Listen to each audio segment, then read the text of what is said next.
The Real Housewives of Salt Lake City debuted in 2020 by claiming to show women navigating sex and religious concerns in a city that serves as the location of the Church of Jesus Christ of Latter-day Saints' main office while living a fashionable lifestyle.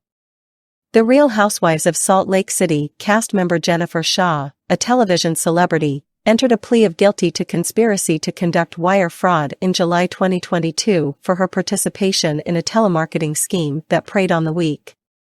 Shah was detained in March 2021 along with her assistant Stuart Smith for allegedly using people as targets in a widespread operation. In April 2021, Shah entered her initial plea of not guilty. Prosecutors claimed in court records that victims were informed during coaching sessions that the sessions would enable them to make money via online enterprises. Instead, the coaching sessions were intended to persuade victims that they needed to purchase extra, of little to no value goods and services in order for their online enterprises to prosper, according to prosecutors. Many of the victims were over 55 years old, and others claimed to have lost tens of thousands of dollars, taking much of their life savings with them, according to the prosecution. Additionally, Jennifer attempted to hide her illicit activity by instructing others to lie, deleting text messages, opening bank accounts and businesses in other people's names, and moving some of her operations to Kosovo. Prosecutors claim that Ms. Shah sold Justice for Jen Shah t-shirts with the words "Not Guilty" on the front and #Justice for Jen Shah on the back before entering a plea of guilty to one count of conspiracy to commit wire fraud in July 2022. Shah's attorneys requested a 3-year sentence, stating in court documents that she was an amazing mother and a good woman who has already been substantially punished as a result of the faults of her past. According to the prosecution, Ms. Shah utilized the plan to pay for her extravagant lifestyle, which included a leased Porsche Panamera, a rented apartment in Midtown Manhattan, and a 9,420 square foot house in Park City, Utah, that she referred to as the Shah Ski Chalet.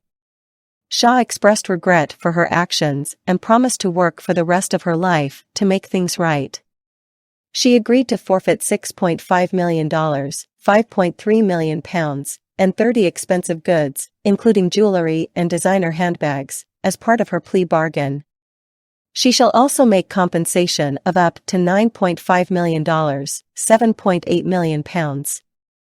Shah, 49, and her former assistant Stuart Smith, who has also entered a guilty plea, are accused by the prosecution of creating lists of vulnerable victims, including the elderly, and selling them to other participants in the fraud operation. Authorities claimed Shah was the defendant in the case who was most guilty in court documents because the scheme has deceived thousands of people since 2012, according to prosecutors.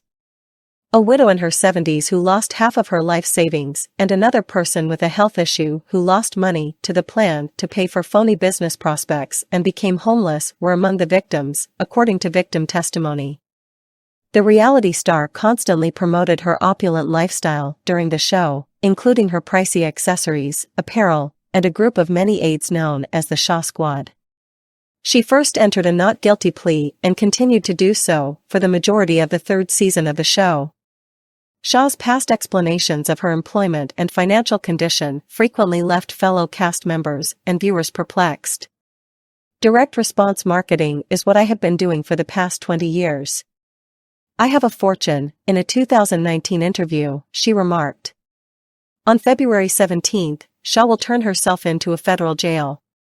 Shah was also sentenced to 5 years of supervised release after her release from jail by Judge Stein to make sure she doesn't wind up committing another crime. We completely agree with Judge Stein on that. Thank you for watching.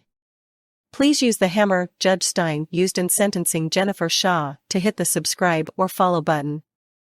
Or what would you instead use? Do let us know in the comment section.